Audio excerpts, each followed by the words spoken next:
L'émission La Vague d'OVNI, animée aujourd'hui par Alexandre. Nous avons le plaisir de recevoir Gilda Bourdet. Comme il est de coutume sur notre antenne, lorsque Gilda sort un livre, nous le recevons pour en parler. Bienvenue Gilda. Bien, merci beaucoup et c'est très gentil de votre part.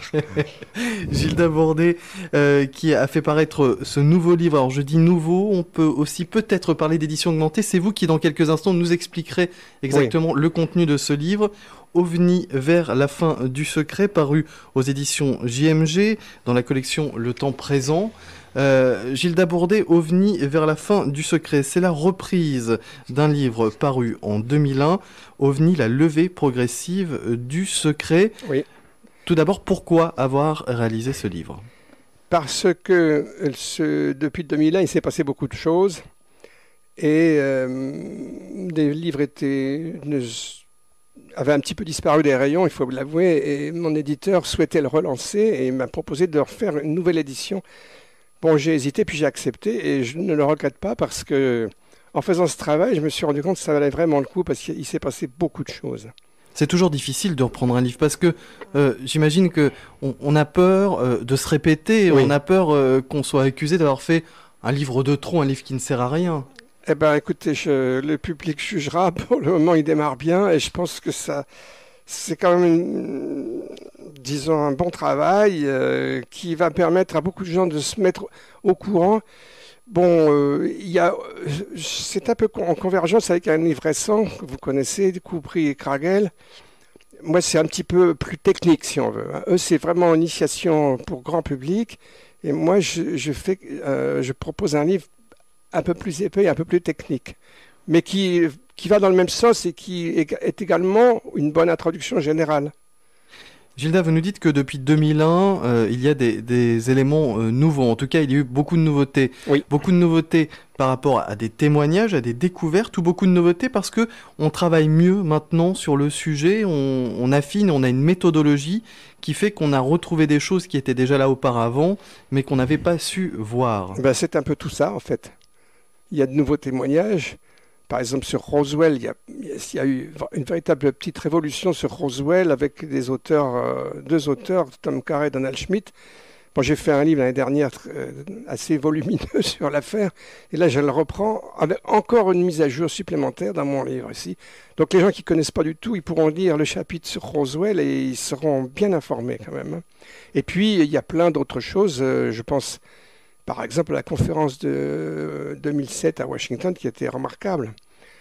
Mais j'ai envie de parler tout de suite de ce qui s'est passé en France ces derniers temps, parce que ça aussi c'est assez intéressant, c'est qu'il y a un renouveau d'intérêt pour les OVNI qui est assez manifeste, mais encore très ambigu. Il y a des émissions favorables, comme une émission qui a eu lieu sur Canal+, qui était très bonne en fait, malgré quelques critiques, et une émission qui était assez détestable sur France 3 en 2007, Pièce à conviction d'Élise Lucet. J'ai bien envie d'en dire un mot, moi, pour commencer, si vous voulez.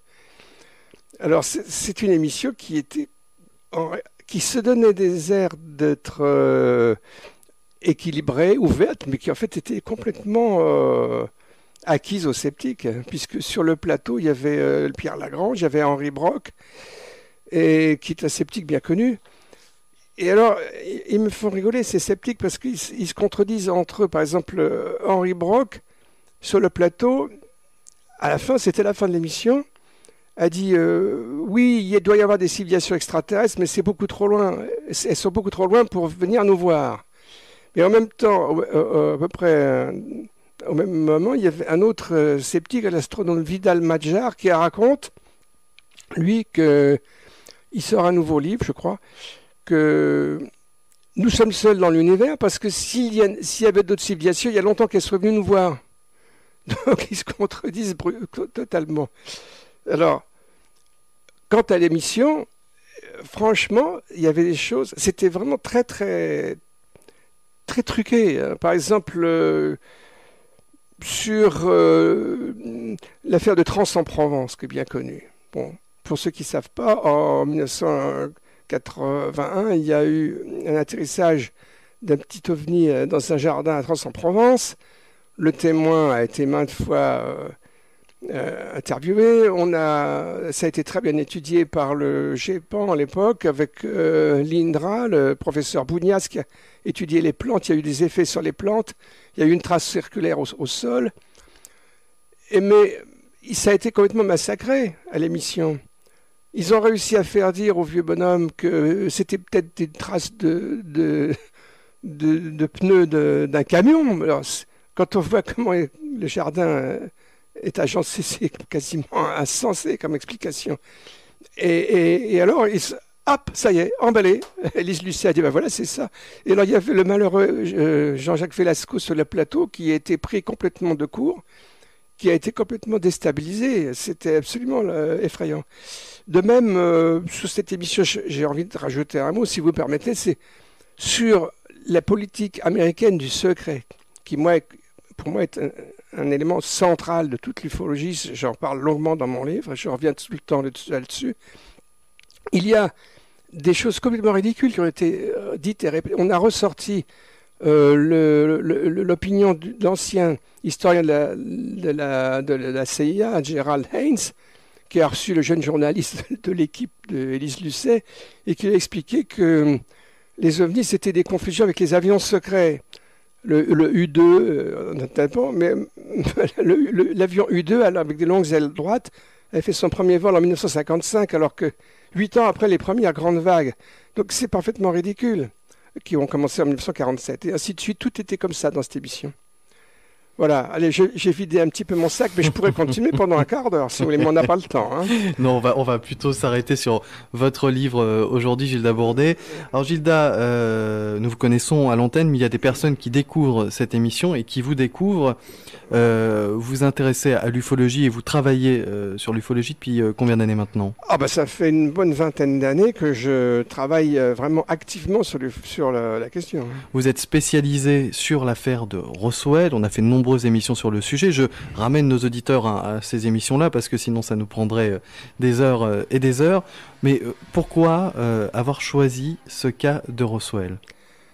Parce que je pense qu'il est tout à fait central dans toute la problématique ufologique, parce que il est remarquablement documenté, et comme je le disais au début de l'émission, il y a toute une nouvelle vague d'études de témoignages qui est apparue depuis 2007, et donc qui renforce le cas, et c'est un événement considérable s'il est vrai.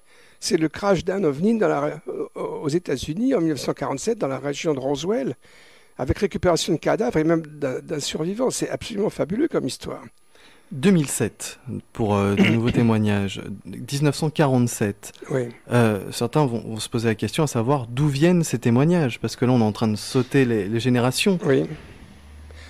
Alors, en 3 mots, je résume. En juillet 1947, est en train de se dérouler la première grande vague d'observation de soucoupes volantes. J'aimerais en dire un mot quand même, parce que c'est formidable comme cette vague. Quand on a des descriptions maintenant dans des documents militaires américains de l'époque qui ont été progressivement divulgués, il y en a certains qui étaient top secrets même, ils décrivent une véritable vague délibérée. Il y a un cas que je trouve extraordinaire, c'est un officier de l'armée de l'air qui décrit une patrouille d'ovnis en formation qui pique vers une base, qui font une passe au-dessus de la base et qui repartent à 45 degrés, toujours en formation. Ça s'appelle une démonstration, ou une monstration, comme disent les philosophes. C'est délibéré. C'est un événement qui s'est produit de manière totalement inattendue, qui a laissé tout le monde cloué sur place. Mais ça, en quelque sorte, ça s'est cassé au beau milieu parce qu'il y a eu l'accident de Roswell.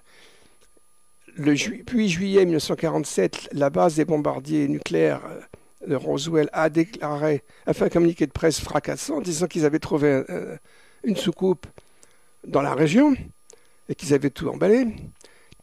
Mais le soir même, le général Ramey, commandant la région aérienne, a fait un démenti expliquant que il s'était trompé, qu'ils avaient récupéré un ballon météo avec sa cible radar. Et alors, l'armée était tellement au Pinacle à l'époque, les gens ont cru cela, et puis c'était préférable aux yeux de la plupart des gens que d'imaginer un crash de soucoupe volante avec des martiens à bord. Hein. Donc ça s'est arrêté pendant 30 ans. Mais 30 ans après, presque par hasard, l'ufologue Stanton Friedman, que nous connaissons ici sur cette antenne, a rencontré presque par hasard le commandant Marcel, à la retraite, qui lui a révélé qu'il avait ramassé des débris tout à fait extraordinaires. Et l'affaire est repartie de la fin des années 70. Donc je passe sur toute l'histoire, mais on a maintenant, ça a été relancé dans les années 90, il y a eu de nombreux épisodes, et encore en 2007, je le disais, avec un nouveau livre de Carré et Schmitt, plein de nouveaux témoins, et ça continue encore. Alors justement, cette affaire de Roswell a été à une époque largement, et il faut qu'on en parle obligatoirement, largement décrédibilisée par un film. Vous y revenez dans votre livre. Un film qui mettait en scène une autopsie d'extraterrestres présentée comme celui de Roswell. Alors, je redonne le contexte pour les gens qui ne connaissent pas l'histoire. En 1980, de 91 à 94, il y a eu plusieurs livres tout à fait percutants de Kevin Randall, Dana Schmitt, Stan Friedman et d'autres. Et il y a eu une enquête demandée par le sénateur Schiff du Nouveau-Mexique au Congrès, qui a eu lieu. C'était le General Accounting Office, le GAO. Ils ont fait leur enquête, ils l'ont publiée en juillet 95. Ils ont dit que tout ce qu'ils avaient pu trouver, c'est que on avait détruit une grande partie des archives de la base de Roswell sans explication, que c'était absolument anormal. Et que l'enquête sur ce qui s'était écrasé à Roswell continue. C'était important comme document, ça. C'était quand même la commission d'enquête du Congrès américain qui disait ça. Eh bien, ça a été complètement occulté par l'irruption d'un film étrange sur l'autopsie d'un cadavre soi-disant de Roswell. Et ça a fait capoter toutes les enquêtes. Le rapport du GAO, ça a été le scandale de l'année.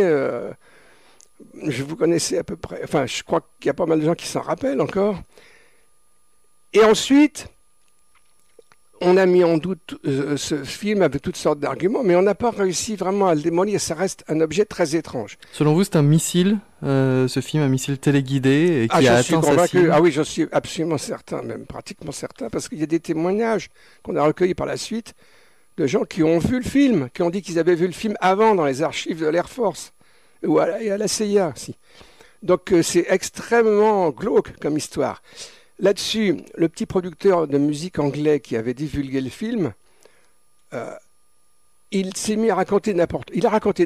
C'est bien simple, il a menti de A à Z tout le temps, ce gars-là. Il a raconté... Alors, il s'est mis à expliquer en 2006, que oui, il avait bien acheté ce film à un caméraman, mais qu'il était aux trois quarts détruit, qu'il avait dû le refilmer, qu'il y avait des petits morceaux de film authentiques dedans, mais il ne savait plus très bien où. Enfin, c'était n'importe quoi.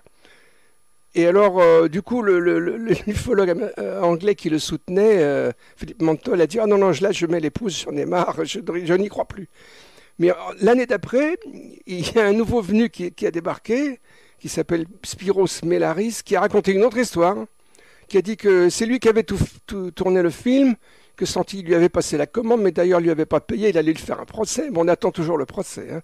Et puis, il était flanqué du sculpteur Humphreys, qui avait déjà avait secondé Santi l'année d'avant, puis qui a redit la même chose avec lui, qu'il avait fait le cadavre. Mais en réalité, ils n'ont apporté rigoureusement aucune preuve, ni l'un ni l'autre, enfin les trois, de ce qu'ils avançaient. Il n'y a pas l'ombre d'une preuve qu'ils ont fait ce film. Alors, selon vous, ce film, c'est un faux tiré d'un vrai? Oui, alors, et Melaris s'est dit, vous allez voir, je vais apporter les preuves, je vais faire un livre. C'était il y a 2 ans, on l'attend toujours. Hein, c'est un faux tiré d'un vrai, selon vous, ce film? Ça doit être, à mon avis, c'est sans doute quelque chose comme ça, oui. Ouais. On prend la vraie version. J'ai un ami qui connaît... le technicien qui a préparé la vidéo pour TF1, qui a été diffusée à l'époque, et qui est un bon technicien d'informatique, et qui s'est aperçu qu'il y avait des zones trafiquées numériquement sur les images. D'accord. C'est assez fréquent hein, dans l'ufologie. Bon, le débat hein, traîne encore autour de ce film, mais c'est assez fréquent dans l'ufologie d'avoir des images qui sont parlantes, ouais, hein, ouais. sur lesquelles il n'y a pas de doute même quand on fait des études, et puis d'un seul coup, il y a un détail qui décrédibilise Oui. l'ensemble. Voilà, c'est ça, exactement. Et c'est un cas exemplaire, je trouve, très, très bien documenté maintenant, de désinformation amplifiante. En fait, on a un document qui sort au bon moment pour faire couler toutes les enquêtes. Et on ne sait toujours pas vraiment ce que c'est, en fait. Et en réalité, c'est très, très, très louche. C'est très, très suspect. Ce livre qui vient de sortir aux éditions JMG, OVNI vers la fin du secret, point d'interrogation. Oui. Le premier, c'était la levée progressive du secret. Ouais. Vous avez l'impression, Gilda, que les choses avancent? Alors voilà, je suis content que vous me posiez la question parce qu'il faut le dire. Il y a des gens qui disent mais ça n'avance plus du tout. Il y a quelqu'un sur mon blog qui m'a écrit oui mais je vais l'acheter votre livre mais il ne se passe plus rien depuis l'époque de Heineck et Vallée. Alors là je crois que vraiment il faut qu'il se mette au courant. Il faut absolument qu'il lise mon bouquin là. Hein, parce qu'il s'est passé énormément de choses depuis cette époque, depuis les années 90 en l'occurrence. Et alors pour les livres de Vallée. Mais oui, ça bouge. Quand on se donne la peine de se mettre au courant, comme vous le faites à la radio ici maintenant d'ailleurs, très très bien, on voit bien que ça bouge, qu'il se passe plein de choses. Et donc, mais on n'est pas encore sur le point, à mon avis, d'avoir une divulgation globale, générale. Là, c'est là que je suis un petit peu je suis en désaccord avec les gens. D'une part, les sceptiques, vous l'avez compris, mais avec aussi peut-être des gens qui croient que ça y est, on va y arriver. Et en fait, ben non, on n'y est pas tout à fait encore. Il y a des raisons pour ça. Alors, on rappelle pour tous ceux qui découvrent une fois de plus cette émission que lorsqu'on parle de sceptique, on parle du mauvais angle du sceptique, c'est-à-dire de celui qui est sceptique uniquement pour contredire. Le sceptique, finalement, c'est une personne qui est très intéressante et qui fait avancer les choses parce qu'elle garde l'esprit neutre, elle prend le pour, elle prend le contre, elle travaille dessus. Ça, c'est le sceptique et c'est le bon côté du sceptique. Le sceptique, évidemment, n'apporte rien lorsque, d'ores et déjà, son opinion est faite et qui n'est là que pour contrer les événements. C'est important pour ceux qui nous écoutent et qui se disent oui, mais si je me pose des questions, je suis un sceptique, j'ai pas le droit de... Si, bien sûr. Non, au contraire. Au contraire, il faut réfléchir, il faut critiquer, il faut faire une lecture critique des livres, etc. Dans ce livre, Gilda Bourdet, il y a évidemment tout ce qui vous intéresse en ufologie. Je vais vous demander, lors de cette émission, après cette présentation que nous venons de faire, de peut-être revenir sur ce qui vous apparaissent comme les points principaux de ce livre, évidemment pas avec le détail du livre. Hein. Oui. Nous allons y revenir dans quelques instants, après cette présentation donc, de Gilda Bourdet qui anime aujourd'hui cette émission La Vague d'OVNI, qui a lieu tous les mardis soirs à partir de 23h et le dimanche de 14h à 16h. Gilda, je vous donne la parole, je vais, comme nos auditeurs, découvrir ce livre et vous demander de nous le présenter et de nous présenter les cas les plus, selon vous, intéressants qu'on peut trouver à l'intérieur. Alors, écoutez, en quelques mots, dans ce livre, je retrace un petit peu l'histoire de l'ufologie, notamment tous ces énormes problèmes du secret aux États-Unis. Et c'est une longue histoire. Je vais donner un tout petit aperçu, si vous voulez, mais pour faire une présentation complète tout de suite, globale du livre, j'aborde dans ce livre, disons, les principaux chapitres classiques de l'ufologie, qui sont donc les observations, les études, notamment en France, il y en a eu quand même beaucoup. Et puis ensuite, l'apparition, disons, des premières histoires cachées jusque-là, notamment vers la fin des années 70, l'affaire de Roswell qui démarre, et puis dans les années 80, beaucoup de rumeurs qui sont apparues. Beaucoup ont sans doute aujourd'hui été fausses et étaient destinées à déstabiliser probablement les études qui commençaient à avancer sur ce domaine. Et puis ensuite, il y a eu donc des études qui ont continué. Et alors, je crois qu'on peut dire, il y a eu des aspects qui sont apparus, qui sont devenus assez inquiétants, qui sont les enlèvements. Ça a commencé vraiment à prendre de l'ampleur. Ça a commencé un peu dans les années 60, 70. Ça a pris beaucoup d'ampleur dans les années 80. Et c'était un gros problème quand même, l'histoire d'enlèvement. Et puis il y a le dossier des mutilations de bétail également qui est apparu dans les années, surtout les années 70 et qui continue encore aujourd'hui. Il y en a encore. Oui, c'est effectivement actuellement même. Pour le grand public, les enlèvements, c'est dans la culture cinéma, les abductions. C'est le terme abduction pour les enlèvements. Ok, pour les abductions, moi je ne suis pas contre les... J'essaie d'éviter les termes anglais parce qu'on pourrait me le reprocher, mais ça ne me dérange pas du tout. Donc les abductions, eh bien, c'est une partie quand même assez détaillée dans mon livre, dont je parle. Par exemple, de l'affaire de Betty Barney, je vais en dire un mot. Et puis, j'aimerais parler aussi un petit peu des extractions d'implants, notamment de mon ami le docteur Lair. Je pense que c'est un point très important et qui a été très discrédité, notamment en France d'ailleurs. Et puis, ensuite, je parle des nouveaux développements récents. Bon, il y a eu beaucoup de théories assez impressionnante ces dernières années, j'en parle un petit peu, mais je recommande la prudence vis-à-vis de pas mal d'entre elles. Je crois qu'il faut quand même savoir rester prudent, vous le disiez vous-même d'ailleurs il y a un instant. Et puis j'ai une dernière partie, disons, dans laquelle j'essaie de prendre un petit peu de champ, de recul, pour se poser la question, qu'est-ce que c'est est-ce que c'est bien des extraterrestres? Bon, il y a des gens qui pensent que c'est autre chose. Moi, je suis un tenant de l'hypothèse extraterrestre, mais je n'exclus pas d'autres aspects éventuels. La seule chose qui m'embête, c'est quand les gens disent « Mais non, oubliez les extraterrestres, c'est ceci, c'est cela, ce sont des anges, des démons, des elfes et des lutins, ou quoi encore ?» Donc là, je dis « Attention, non, pas d'accord. » Pour moi, il y a des extraterrestres. Oui, c'est quasiment certain, pour autant qu'on puisse être certain de quelque chose. Ça, c'est mon point de vue. Et je le défendrai mordicus. Mais il y a beaucoup d'aspects tout à fait étranges, c'est certain. Il y a des révélations tout à fait étranges sur éventuellement d'autres dimensions. Par exemple, bon, ça pourrait expliquer comment les ovnis peuvent ou les astronefs dont sortent les ovnis, les vaisseaux très grands, peuvent traverser de vastes espaces en passant peut-être par d'autres dimensions. Ça, j'en parle également dans mon livre. Donc voilà, c'est un petit peu un tour général de la question. Donc, et nous vous écoutons. Effectivement, je pense que de commencer par Betty et Barney Hill, c'est une bonne entrée en matière.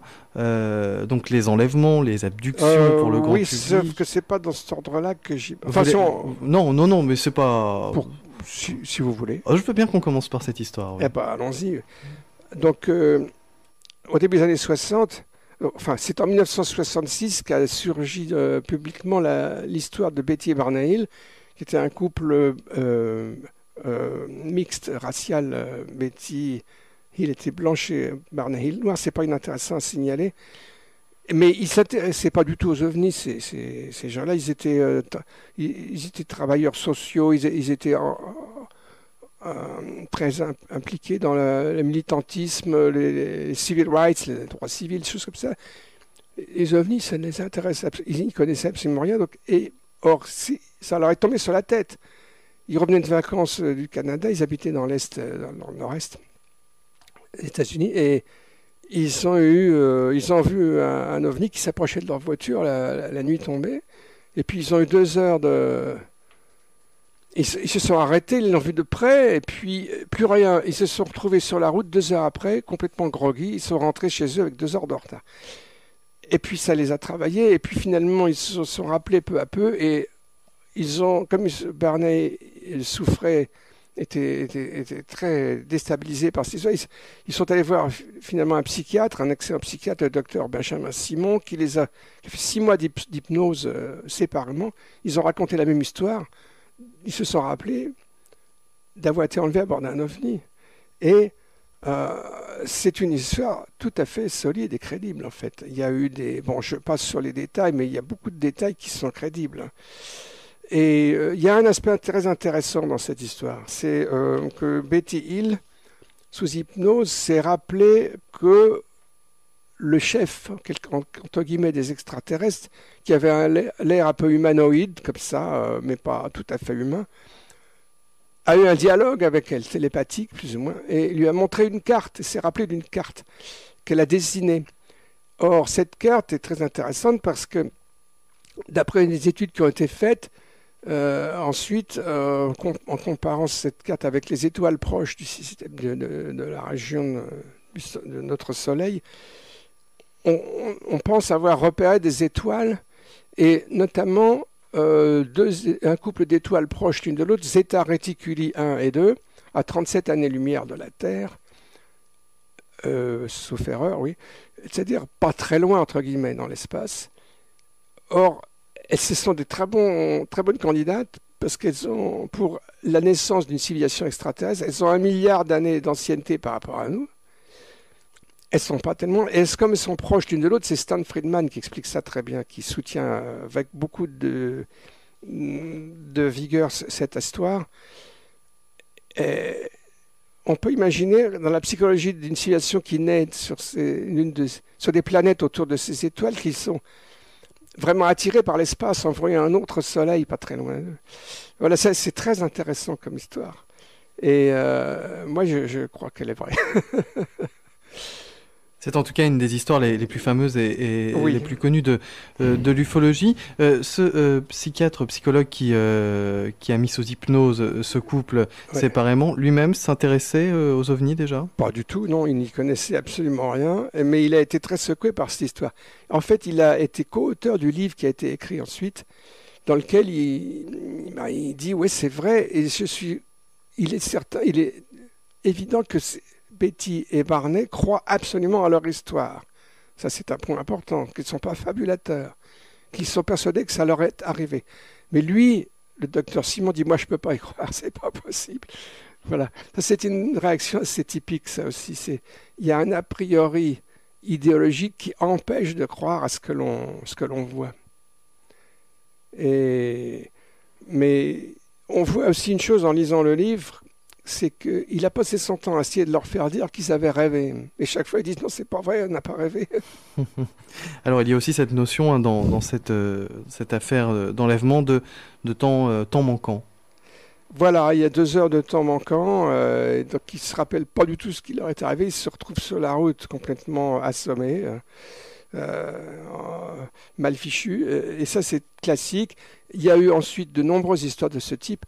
Alors, à mon avis, le meilleur enquêteur qui est apparu vers la fin des années 70, c'est l'artiste new-yorkais Bud Hopkins, qui a commencé à s'intéresser aux ovnis après en avoir vu un lui-même dans les années 60. Et puis, il s'est trouvé confronté à des cas, à des histoires de ce genre, notamment d'un jeune qui s'appelle Stephen Kilburn, enfin c'est un pseudonyme, qu'il a étudié avec d'autres cas, et qui raconte des histoires de ce genre, de rouler sur une route tout d'un coup, et puis d'avoir un trou, de voir un ovni, et puis de ne plus se rappeler de rien du tout. Et après, sous hypnose, apparaît une histoire d'enlèvement à bord d'un ovni. Donc, Hopkins a fait un premier livre en 1981, puis un autre en 1987, et il y a eu d'autres auteurs qui se sont lancés là-dessus. Et c'est à ce moment-là qu'a émergé un dossier très fort sur les enlèvements. Notamment, il y a un folkloriste américain, Eddie Bullard, qui a fait toute une étude sur 400 cas dès le début des années 80, des gens qui ne se connaissaient pas du tout, d'un bout à l'autre des États-Unis, et qui racontaient à peu près la même histoire. Donc ça, c'est extrêmement fort comme dossier. Ça rappelle de très près hein, le film Rencontre du troisième type, qui met en scène des personnes qui ne se connaissent pas et qui se retrouvent intimement attirées vers un endroit bien précis qu'ils ne connaissent pas non plus. Oui. Alors là aussi, c'est intéressant, c'est un aspect dont on peut parler, c'est les phénomènes de type télépathique, paranormaux et autres. Mais ça, je crois aussi que c'est très présent dans toute l'ufologie, ça aussi. D'ailleurs, je vais vous en parler, moi, des rencontres du troisième type, si vous voulez. Donc, pour terminer avec un petit peu les enlèvements, pour que ce ne soit pas trop décousu quand même, je parle donc de sous-dossier des enlèvements, je l'analyse, je le discute, hein, je vois les arguments pour et contre. Et puis, je parle aussi du dossier des extractions d'implants supposés d'origine extraterrestre. Et là, bon, alors évidemment, il y a un déchaînement sceptique contre ces histoires, mais moi, je connais des principaux acteurs de ce dossier, le docteur Roger Lair, que j'ai rencontré plusieurs fois, et encore en 2007 là, à Roswell. Je l'ai rencontré pour la première fois en Angleterre en 1999. J'étais en train de lire son livre, je lui ai dit, regardez, je suis en train de lire votre livre. Du coup, on a sympathisé, on a dîné ensemble, et c'est comme ça qu'on est devenus amis. Et puis, j'ai été amené à prendre sa défense à plusieurs reprises sur l'Internet, parce qu'il y avait des gens qui l'attaquaient. Et, on peut revenir sur quoi travaille Roger Lair exactement? C'est un médecin chirurgien américain qui spécialise des pieds. Alors, ça fait beaucoup rire les sceptiques. Oh là, c'est un chirurgien des pieds. C'est pas un vrai chirurgien. Sauf que c'est une discipline quand même reconnue aux États-Unis, qui est plus importante qu'en France, disons.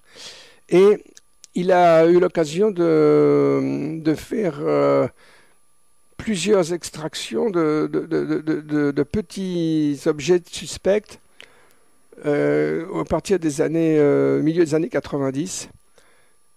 Et il en est, là, cet hiver, il m'a annoncé qu'il préparait la 16e opération d'extraction d'implants. Il ne le fait pas tout seul, avec des collègues, parce qu'il y en a un peu partout. Il y a, par exemple, au-dessus du poignet, ou alors dans d'autres endroits. Mais enfin, il y avait au départ, c'était surtout dans les pieds. Et ces objets sont tout petits et ils ont des propriétés tout à fait étonnantes. Bon, on ne va pas rentrer dans le détail parce que ce serait un peu trop technique et moi-même je risquerais de m'y perdre. Mais j'en parle de manière assez longue dans le livre et c'est tout à fait sérieux comme histoire. Ça a été étudié notamment par l'association NEEDS avec le colonel Alexander et qui a des liens pas plus que supposés, manifestes, évidents avec les militaires américains. Mais ces implants, on peut les voir? Mais oui, bien sûr. J'en donne même une photo, page 245, d'un implant dans le pied d'une des opérées, Patricia. C'est un implant en forme de T, un petit T. Et tout ça a été étudié de près par plusieurs laboratoires. Il n'a même pas tout divulgué, le docteur Lair. Moi, je sais des choses qu'il m'a dites qui restent confidentielles. Pour quelles raisons est-ce qu'on garde? Parce que ça, je l'entends assez souvent, hein, au fur et à mesure des émissions. Tout le monde, en tout cas tous les ufologues que nous avons reçus ici, et chercheurs, et ceux qui ne s'appellent pas ufologues, etc., sont pour une levée du secret. Et pourtant, j'entends assez fréquemment la phrase que vous venez de prononcer. Il y a bien d'autres choses, mais elles ne sont pas divulguées. Je ne peux pas les dire. Elles sont secrètes. Enfin, exactement ce que vous venez de me dire. Est-ce que c'est pas se tirer une balle dans le pied, ça? Déjà garder des résultats de recherche sur un sujet dont on n'a pas encore d'aboutissement. Il m'est arrivé d'apprendre comme ça des choses confidentielles. Il y a un problème de confidentialité. Quand quelqu'un vous dit, voilà, confidentiellement, je vous informe de ceci, mais je ne peux pas le dire publiquement, vous ne pouvez pas le répéter. Maintenant, il y a deux solutions. C'est que moi, j'en dis pas un mot, hein, mais c'est encore pire, à mon avis. Je préfère prévenir les lecteurs, les auditeurs, qu'il y a certaines choses qui restent relativement confidentielles, ou même voire très confidentielles. C'est comme ça. Mais il y a suffisamment de choses que l'on peut dire, notamment sur ce problème des enlèvements, des opérations d'implants, pour qu'on puisse se faire une opinion quand même, largement. Mais selon vous, pourquoi, généralement, pas forcément sur le cas de Dr Lair, pourquoi garder secret des éléments? Pour quelles raisons? Alors, moi je pense, disons, allez, on va essayer d'élargir un petit peu la question.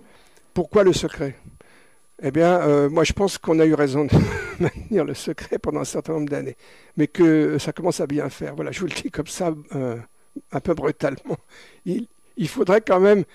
Je vais vous dire, il y a quelques mois, j'ai été appelé par un journaliste américain qui travaille pour une grande institution, comment ça s'appelle déjà à Washington, la Smithsonian Institution.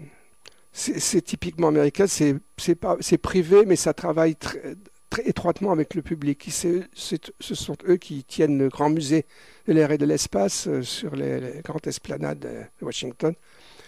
Et il m'a dit, ben voilà, oui, pourriez-vous m'envoyer le texte de la conférence que vous avez faite sur le GEPAN, sur la renaissance de l'ufologie en France, ça m'intéresse beaucoup. C'est un ufologue anglais, entre parenthèses, qui est un sceptique, qui m'a signalé votre article, votre conférence. Alors je lui ai envoyé, et puis un peu de temps après, il m'a dit, ah mais c'est très intéressant, je suis très intéressé, est-ce que je pourrais vous appeler pour en parler? Je lui ai dit oui, il l'a fait, et pendant une demi-heure, il m'a questionné, il m'a dit, mais qu'est-ce que vous en pensez? Est-ce qu'il faudrait que le gouvernement américain fasse quelque chose comme ça? Je lui ai dit, bah oui, il est temps que vous bougiez un peu. Donc, il y a comme ça des gens qui sont en train de réfléchir un petit peu qu'est-ce qu'on peut faire. Alors, l'idée, là, en l'occurrence, c'était de faire une espèce de GEPAN à l'américaine. Donc, on est un petit peu à mi-pente, comme ça. Ça bouge de tous les côtés. Ça m'a beaucoup frappé aussi en Amérique du Sud. J'ai été invité il y a encore 2 ans, en 2007, au Brésil, à Curitiba. C'était très intéressant parce qu'il y avait des représentants un peu officiels. Il y avait le général Bermudez du Chili, il n'a pas mâché ses mots. C'est lui qui avait créé la commission d'enquête officielle au Chili, il y a un certain nombre d'années. Il a ouvert sa conférence en disant « L'existence des ovnis ne fait pas l'ombre d'un doute ». Donc les gens qui sont en train de découvrir ça aujourd'hui, il y en a d'autres qui l'ont découvert avant eux. Soit dit en passant, ça fait un certain nombre d'années quand même que le GEPAN dit cela, et même Velasco l'a écrit, hein, l'ancien ingénieur du CEPRA. Il a fini par le dire carrément dans son livre. Et au Brésil, pareil, il y a des généraux qui ont commencé à montrer des documents aux ufologues. Mon ami Javerd a participé à ces séances de divulgation, d'abord simplement pour les yeux seulement, mais maintenant ils ont des documents. Donc ça progresse. Il y avait un colonel d'Uruguay, le colonel Sanchez, qui est responsable des études OVNI en Uruguay, etc. Moi, j'en avais vu en Italie aussi. Donc, ça bouge de tous les côtés. Sauf, officiellement, aux États-Unis. Ça devient une anomalie tout à fait étonnante, en fait.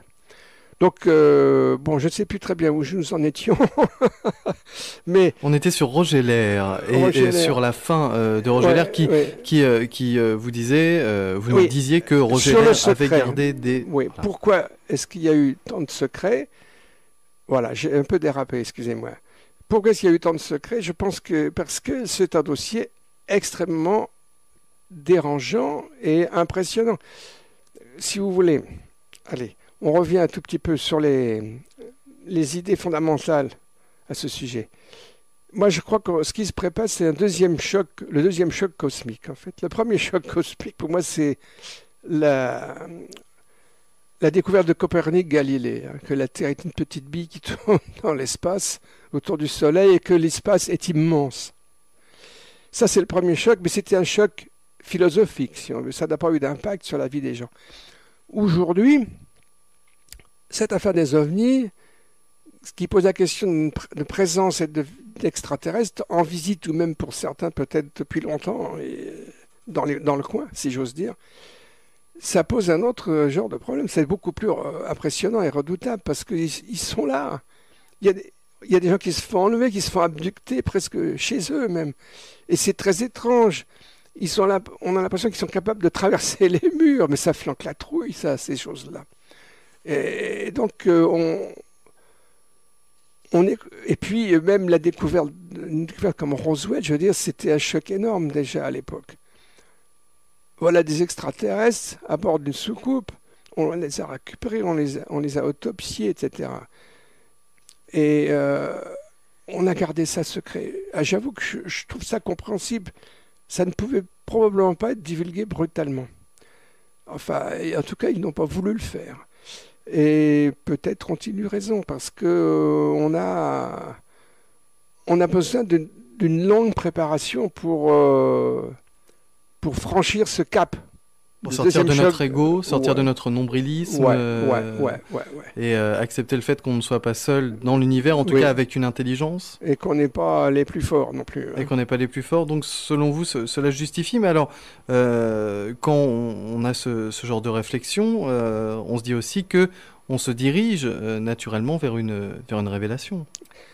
Voilà, c'est la deuxième partie. Merci de me tendre la perche, parce que je pense que bien que il y a encore des gros obstacles qu'on vient d'évoquer, obstacles religieux aussi, hein. L'histoire religieuse, hein, ça craint un peu aussi. Hein. Mais vous avez vu que le Vatican se prononce maintenant ouvertement en faveur de... Il y a eu une déclaration que je cite au début de mon livre d'un théologien du Vatican qui a écrit quelque chose comme ça, les extraterrestres, nos frères. Donc ça bouge aussi de ce côté-là. Mais on va, oui, forcément vers la divulgation. Ça ne pourra pas rester gelé comme ça indéfiniment. On y va. Pour ça, il faudrait peut-être une nouvelle vague. Oui, effectivement. Et alors, des observations, on continue à en avoir un peu partout. Et puis, pas des petites, hein, il y a des très grosses observations qui se manifestent ici et là. Il y en a eu récemment aux États-Unis, notamment, j'en parle un peu dans mon livre, à Stephenville, par exemple. Il y a eu l'affaire de Phoenix, on pourrait peut-être revenir un petit peu là-dessus. Avec plaisir. Sur la conférence de 2007 à Washington. Il y a eu donc beaucoup d'observations ces dernières années, d'autres plus anciennes qui ont été rappelées.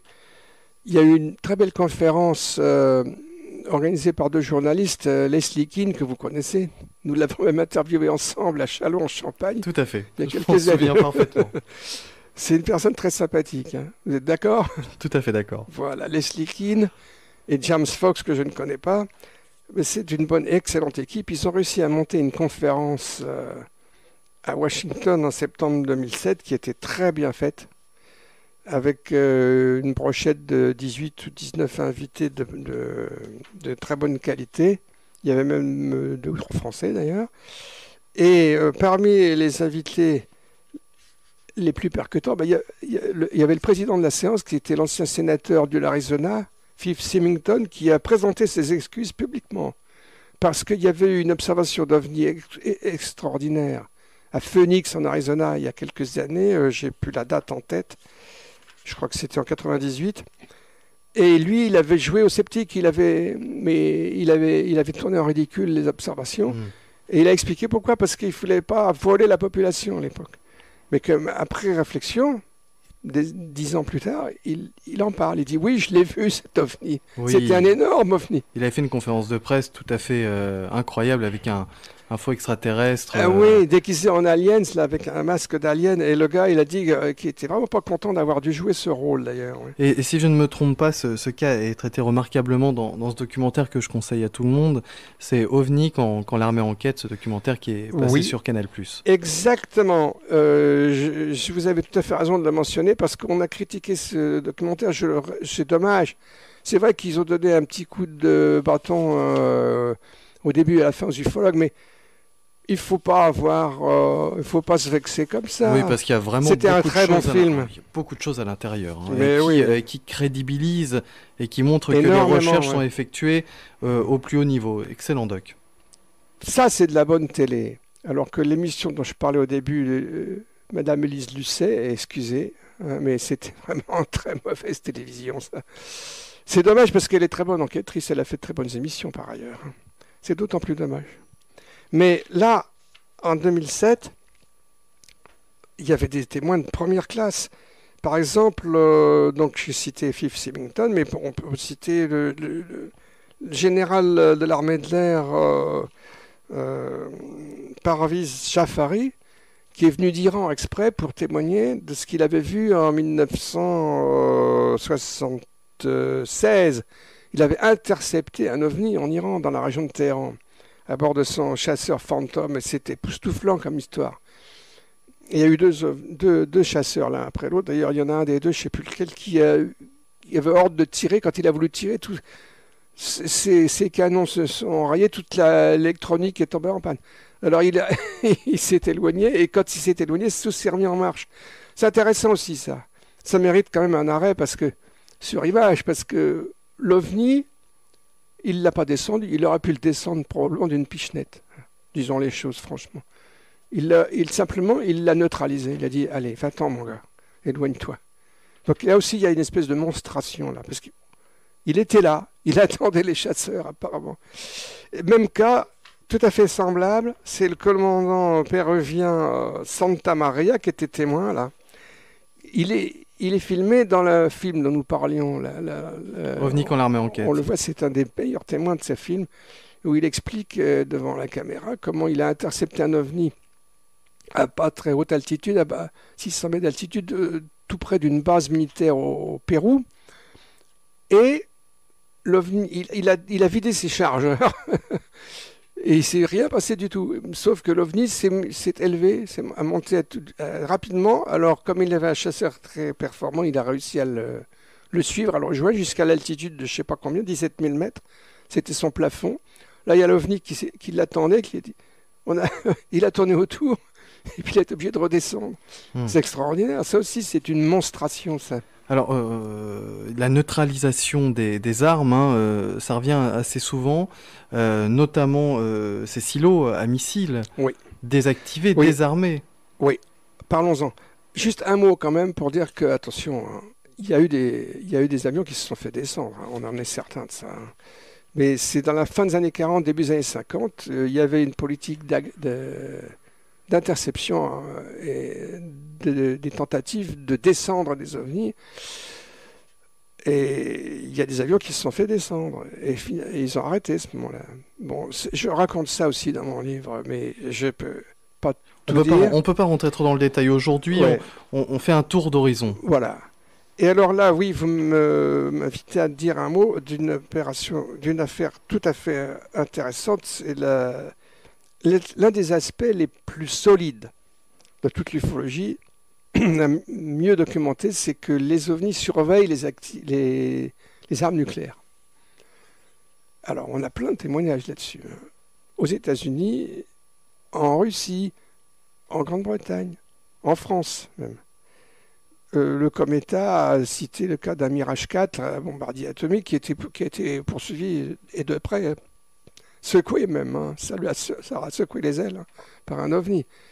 Et bien, aux États-Unis, il y a une multitude de cas qui ont été bien documentés, d'observations rapprochées des bases de missiles nucléaires de bombardiers par des ovnis. Et l'un des cas les plus connus aujourd'hui, c'est produit en octobre 1968, notez bien la date, parce que c'est 3 mois avant le rapport Condon, le fameux rapport Condon qui a déclaré, publié janvier 69, que non, il n'y a rien du tout, ne craignez rien. Le brave docteur Condon, le professeur Condon a écrit que il n'y avait rien à craindre des extraterrestres avant 10 ou 20 000 ans, je ne sais plus combien. C'était ridicule. 3 mois avant, il y avait un ovni énorme qui est resté plusieurs heures en stationnement à faible altitude au-dessus de la base de missiles nucléaires de Minot dans le Dakota du Nord. Il y a au moins une vingtaine de témoins là-dessus. Il a désactivé des missiles et il y en a eu d'autres comme ça à Malmstrom Air Force Base avec d'autres témoins dont un que je connais, comment il s'appelle, l'ancien commandant Robert Salas qui était à Malmstrom. Mais à Minot comme vous préférez, on a une vingtaine de témoins dont un de première classe qui est le copilote d'un bombardier B-52 qui volait dans la région. On lui a demandé de venir voir. Il est passé au-dessus de l'OVNI. Il a décrit l'OVNI. C'était une sorte d'ovale jaune doré avec une espèce de comme une espèce de pièce à l'avant qui était bizarre. Et cet ancien pilote a témoigné publiquement. Il est passé à une grande émission de télévision américaine qui était animée par Peter Jennings, qui est mort depuis, sur la chaîne ABC. Et on le connaît, hein. Je publie sa photo dans le livre et j'invite les lecteurs à lire ça attentivement, hein. Parce que, et ça a été raconté, d'ailleurs, même Jean-Jacques Velasco, qu'on a traité de débunker pendant des années, le pauvre, il a fini par écrire un livre où il a fini par prendre, disons, parti pour la réalité des ovnis, et il cite ça, c'est un des bons aspects de son livre, Trouble dans le ciel, on peut encore le trouver aujourd'hui. Et il raconte donc le témoignage, les divers témoins, donc, et dont ce pilote qui s'appelle Bradford Runyon. Voilà, j'ai mis sa photo dans mon livre, avec le dessin de l'OVNI qu'il en a fait. Donc ça, c'est un aspect, à mon avis, très important, parce que dans toute ce questionnement, cette problématique des ovnis, c'est un élément très fort de réflexion, c'est qu'est-ce qu'ils veulent, que font-ils? Ils nous surveillent. Ils nous surveillent, et ils surveillent notamment nos armes nucléaires. Et ils nous font savoir entre guillemets discrètement, puisque c'était resté secret pendant longtemps. Mais croyez bien que les militaires américains, ils ont fait très attention à ça. Et ils leur disent, et puis les Russes, pareil, il y a les mêmes histoires en Russie. Certaines ont été divulguées pendant une brève période, la période de la classe note, de la perestroïka. Mon ami Boris Churilov en a parlé dans son livre, qui reste tout à fait intéressant à lire, Les ovnis en Russie. Et le message était clair. Faites gaffe à vos petites armes nucléaires, c'est dangereux. On ne va pas vous laisser bousiller cette planète, qui est une belle planète. Voilà. Ça ne peut que plaire, je veux dire, aux gens qui sont investis dans l'environnement, dans l'écologie. Je les invite à y réfléchir au passage. Notre invité est Vilda Bourdet, il nous présente son nouveau livre OVNI vers la fin du secret aux éditions JMG, collection Le Temps Présent, et il nous propose aujourd'hui un tour d'horizon des sujets et des enquêtes que l'on peut trouver dans ce livre. Gilda, je vous rends la parole. Oui, alors voilà, ce dont j'aimerais parler maintenant, c'est de tout ce qui est l'après-Roswell, si on peut dire, c'est-à-dire que principalement aux États-Unis, il y a eu progressivement, surtout à partir des années 70, et de plus en plus dans les années 80, 90 et encore des années 2000, des témoins qui sont apparus en grand nombre. Alors peut-être en trop grand nombre pour certains, hein. Il y a probablement, je le dis tout de suite, des actions des canulars, des actions de désinformation, donc il faut se méfier beaucoup, hein. Mais si on est suffisamment attentif, qu'on fait attention, qu'on étudie les choses de près, on voit qu'il y a des dossiers très solides là-dedans. Il y en a un dont j'ai envie de parler tout de suite.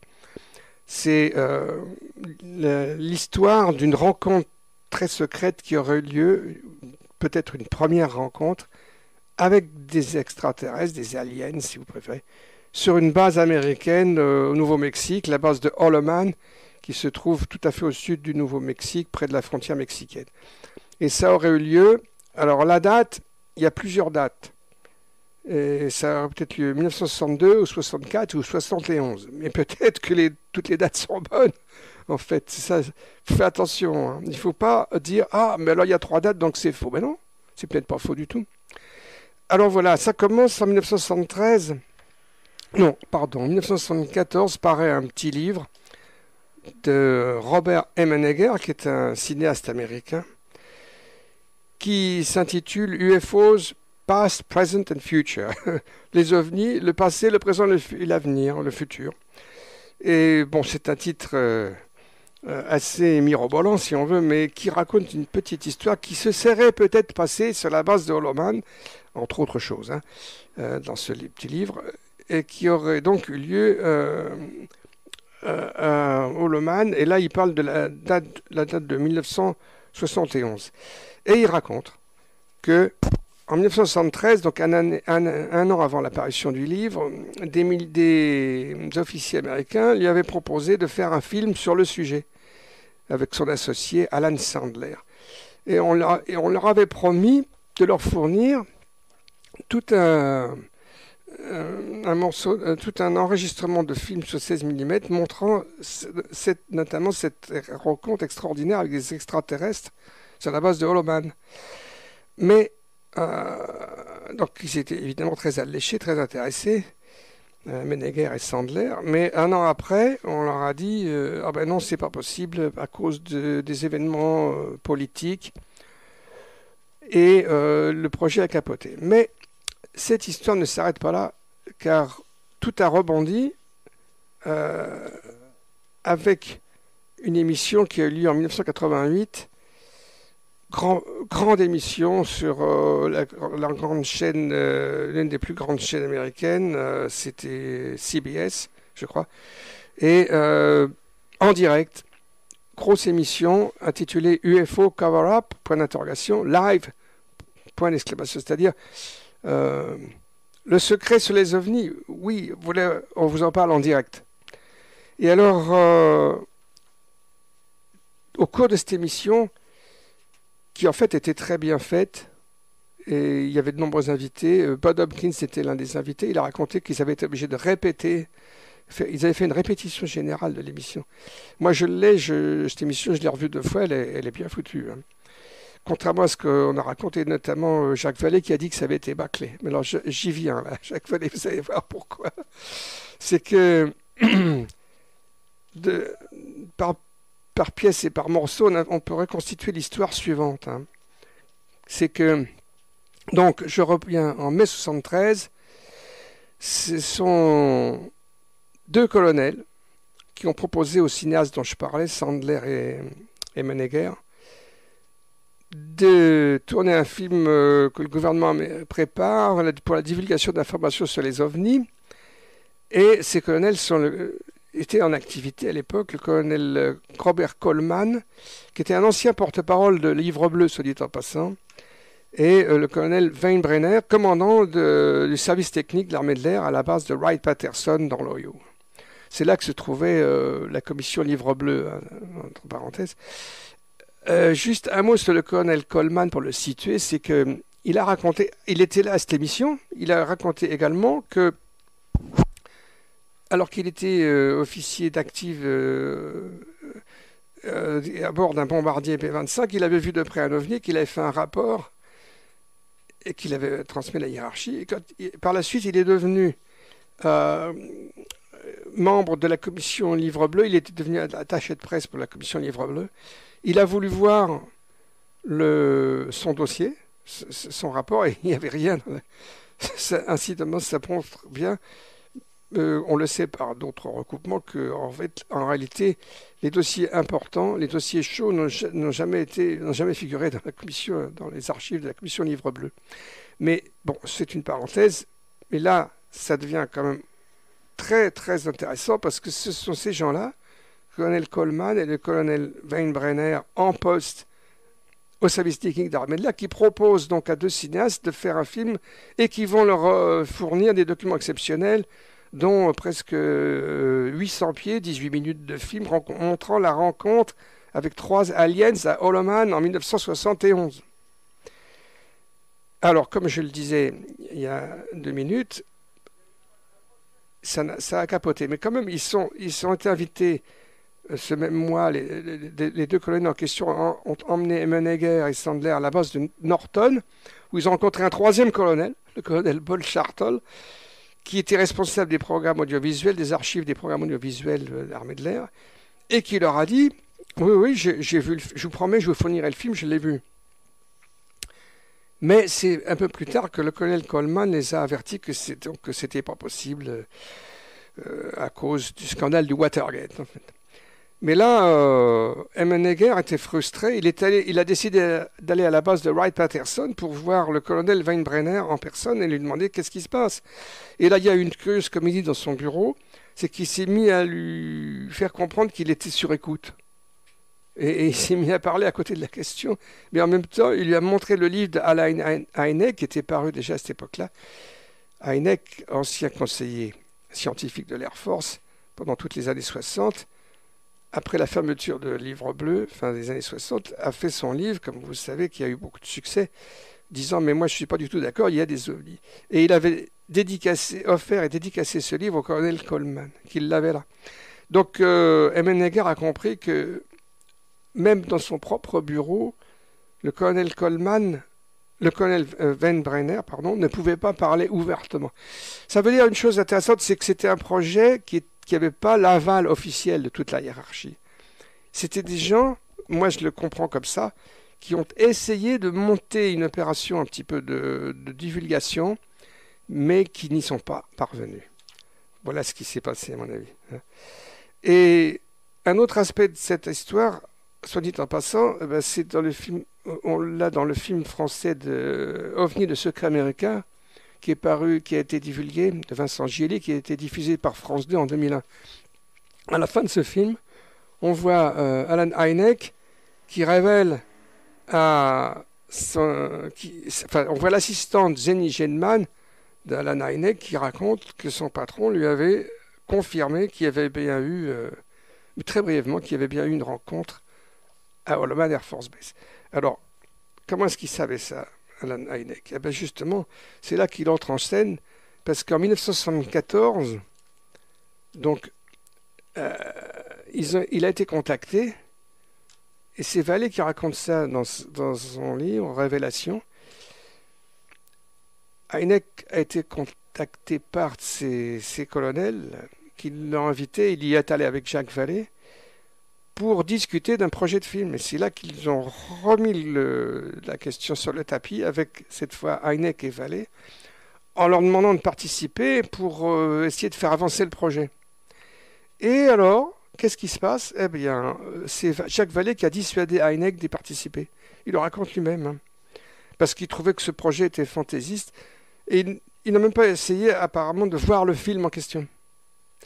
On est là en 1974, notez bien la date. Qu'est-ce qui se passe ensuite? Eh bien, il se passe quelque chose d'assez drôle, c'est qu'en 1977, donc 3 ans plus tard, sort le film Rencontre rapprochée du troisième type de Spielberg, et à la fin du film, on voit la grande scène d'atterrissage, de rencontre secrète, ultra secrète, avec des extraterrestres. Et alors, il y a Alan Hynek qui est là, qui fume sa pipe. Donc, 3 ans avant, il refuse de participer à un projet qui montrerait une vraie rencontre avec des extraterrestres.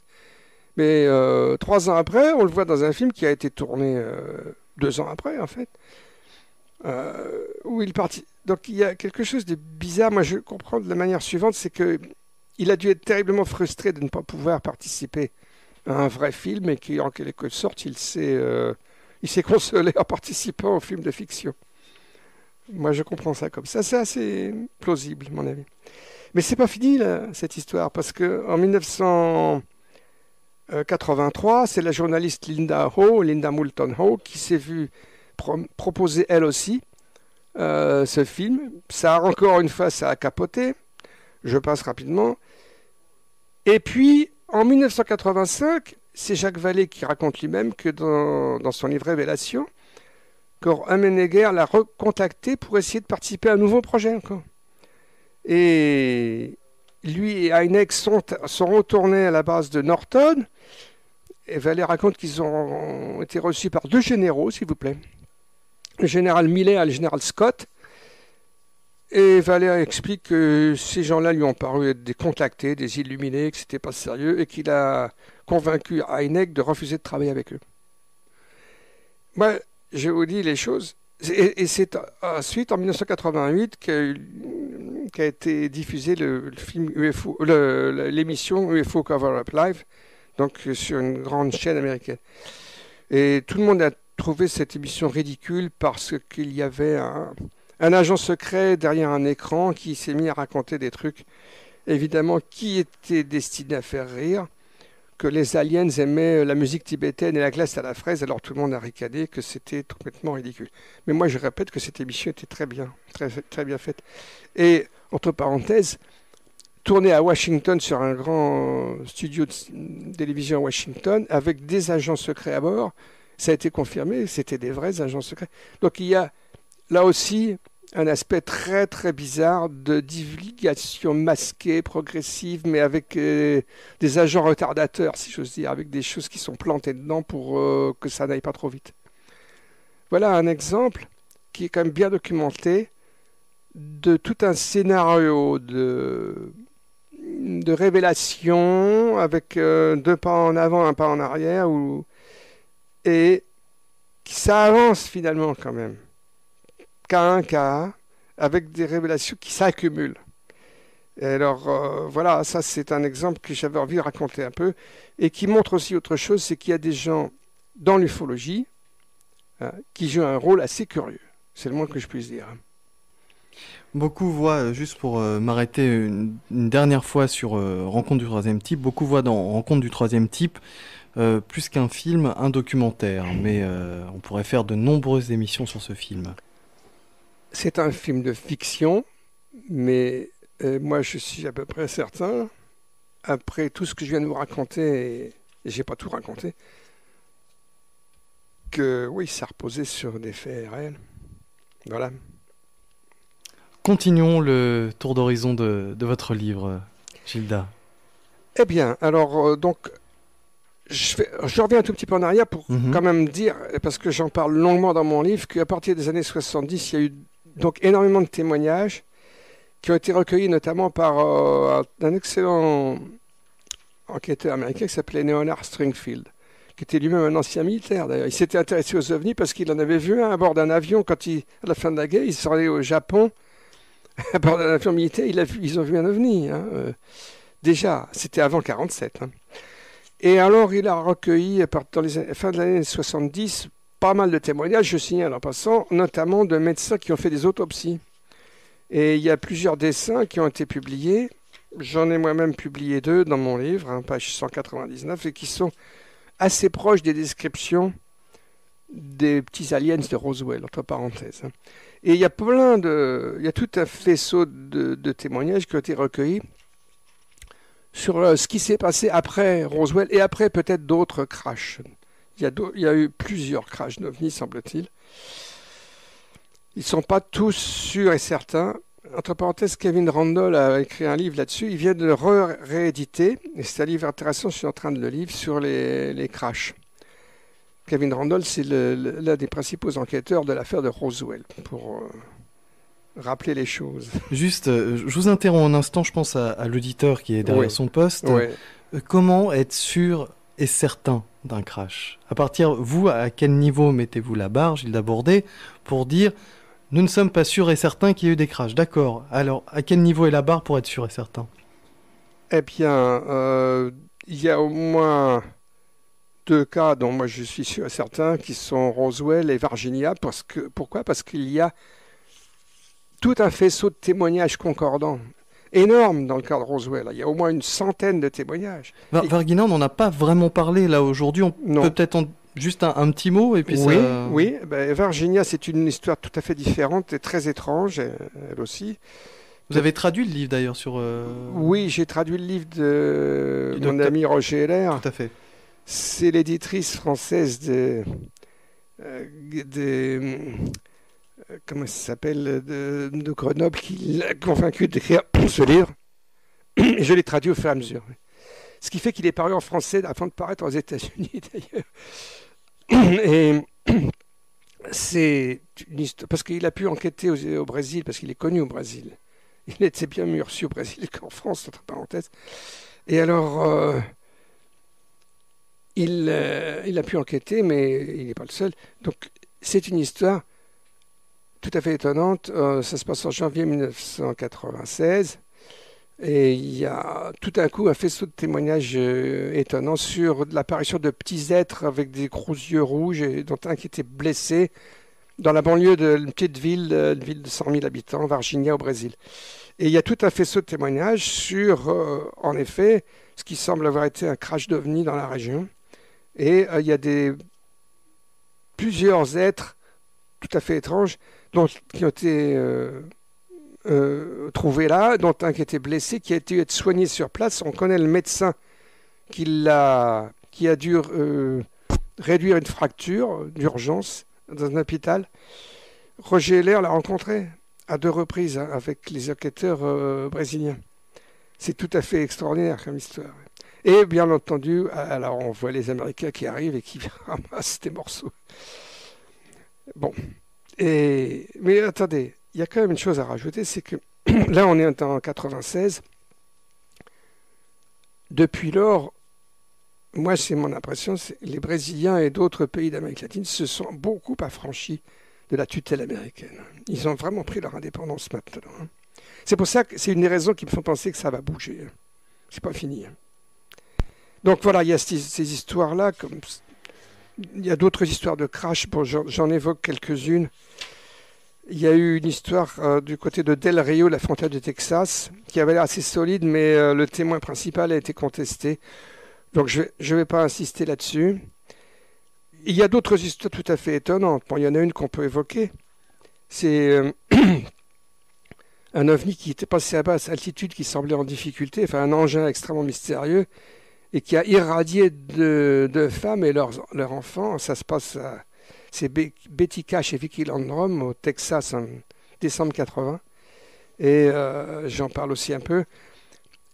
C'est certain, ces produits-là. Il y a des témoignages. C'est très étrange parce qu'il y avait 22 hélicoptères qui suivaient l'OVNI à basse altitude, qui a irradié ces femmes-là.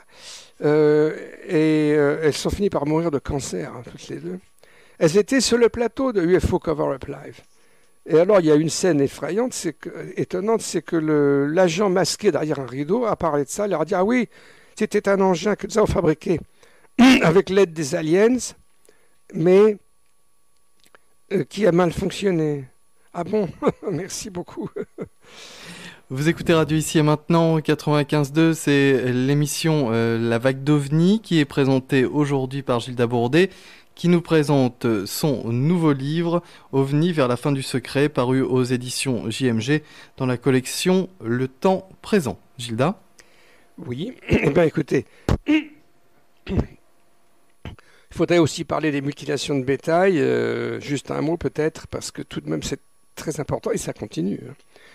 Il y a des Anglais qui ont enquêté récemment sur des phénomènes de ce genre en Angleterre. Il paraît qu'il y a des cas en France, mais on les connaît très très mal. Soit dit en passant, la France n'est pas un pays d'avant-garde en matière de liberté et de divulgation d'informations, hein. Malgré quelques efforts quand même louables, notamment sur les ovnis, ça n'avance pas très vite. Mais ça c'est un paradoxe des États-Unis, c'est qu'il y a une politique du secret assez féroce qui continue, mais c'est un pays très décentralisé, il y a beaucoup d'organismes, beaucoup d'enquêtes, beaucoup d'enquêteurs, et on sait beaucoup de choses finalement. Et notamment sur des vagues de mutilation de bétail qui sont tout à fait étranges, qui ont commencé surtout dans les années 70. Il y a eu des commissions d'enquête, par exemple, je cite, en 1979, sénateur Harrison Schmitt, gouverneur du Nouveau-Mexique, ça se passe encore beaucoup dans l'Ouest, tout ça, qui était un ancien astronaute, lui. Quand même, et un scientifique. Il a présidé une réunion pour étudier tout cela, et en fait, il est apparu qu'il y avait des milliers de cas de mutilation de bétail tout à fait étranges, découpés comme au laser, et on ne sait toujours pas ce qui s'est passé, mais on a vu beaucoup d'ovnis aussi dans les coins. Alors, il y a eu... C'est toujours comme ça. Des gens qui se sont dit, ah oui, mais non, attendez, ce sont des enquêtes secrètes, ce sont des opérations militaires américaines. Il y a eu une cassette, une vidéocassette qui a été diffusée en France il y a un certain nombre d'années qui racontait ça. La première partie de l'émission, on voyait une bonne enquête sur les mutilations de bétail, et puis à un moment donné, boum, on passe la parole à un agent secret américain qui se met à dire... Attendez, je vais vous faire des confidences tout à fait entre nous. Alors, c'est une cassette pour des millions d'auditeurs, traduite dans plusieurs langues. Tout à fait entre nous, ne le répétez pas, hein, mais ce sont des expériences militaires secrètes américaines. Et c'est comique, hein. C'est idiot, c'est ridicule. Si les Américains voulaient faire des expériences sur des études d'animaux, ils n'avaient qu'à les acheter discrètement. Et même, comme l'a fait observer un des shérifs qui a étudié ça, il y avait plein d'éleveurs patriotes qui leur auraient donné des bestiaux pour les étudier. Il peut être aussi intéressant, et vous en parliez tout à l'heure, Gilda, vous parliez du choc psychologique, sociologique. Il peut être aussi intéressant pour les autorités de provoquer ce genre de choses dans des endroits au vu de tous pour voir les réactions du public et pour essayer de mettre en place un calendrier lié à une divulgation du secret, non? Il y a peut-être eu des expérimentations de ce genre, oui. Mais bon, c'est quand même assez limité, à mon avis.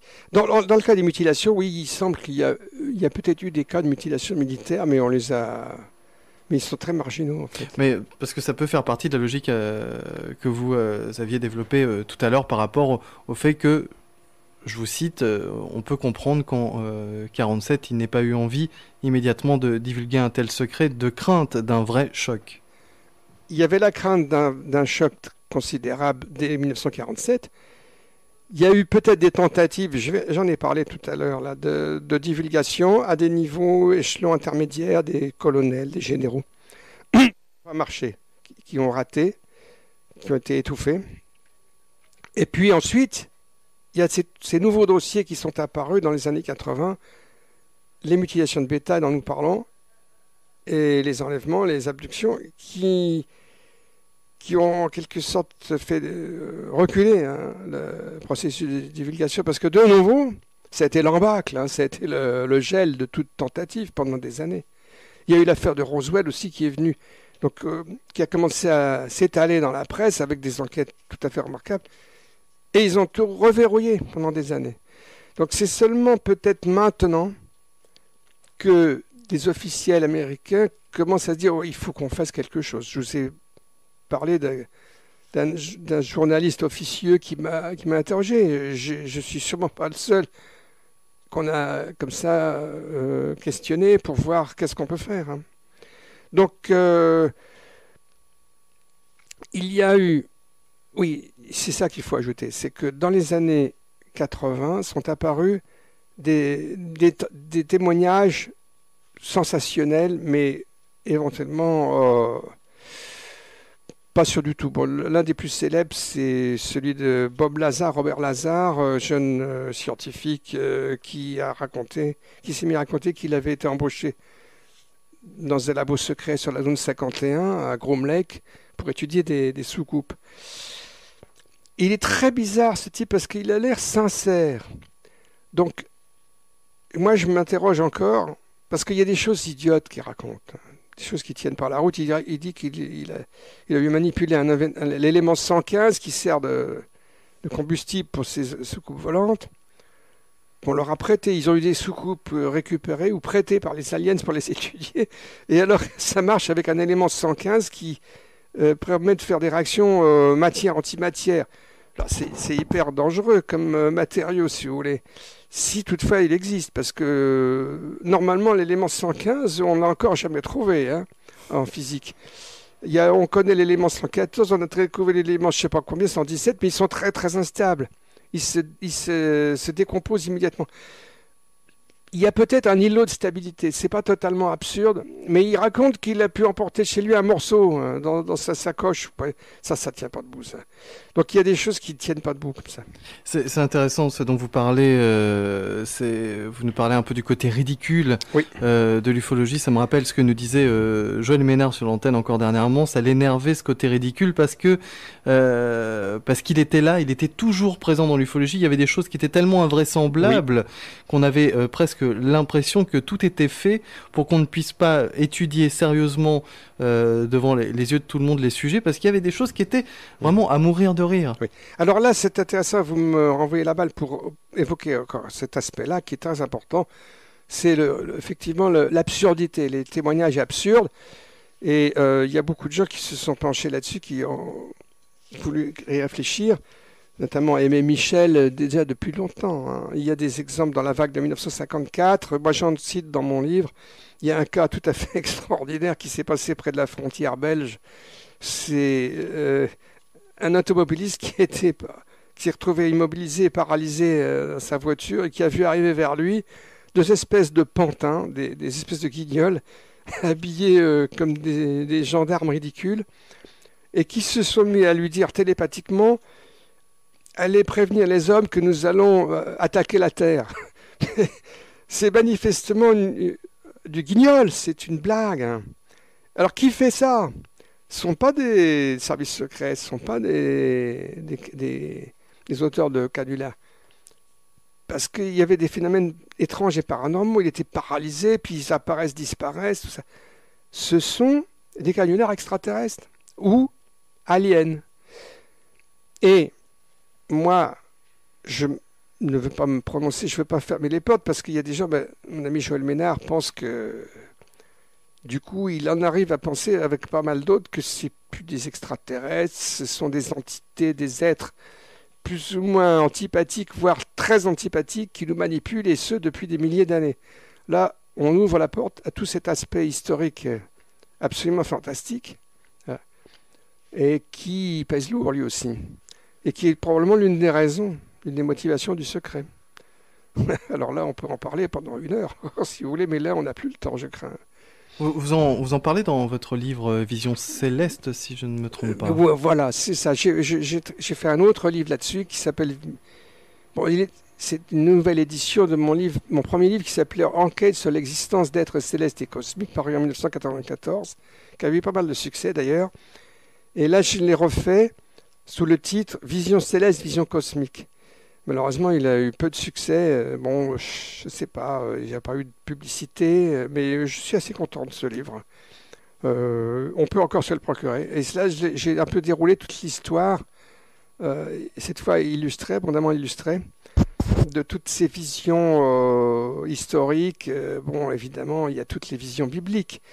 Et alors, il y a des gens qui continuent à mettre tout cela en doute, mais ils se trompent, Il y a un faisceau, il y a tout un énorme volume de témoignages, de récits historiques, pas seulement de la Bible, mais aussi de l'Inde antique, de toutes sortes de régions, et qui donnent à penser qu'il y a eu des interventions, moi je dis extraterrestres, mais appelons-les non humaines, dans des affaires humaines.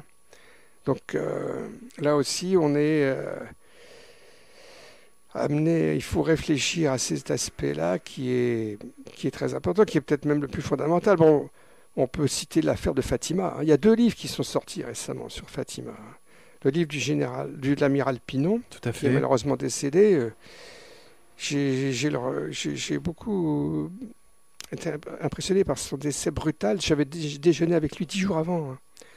Il était en bonne santé. Il avait l'air en bonne santé.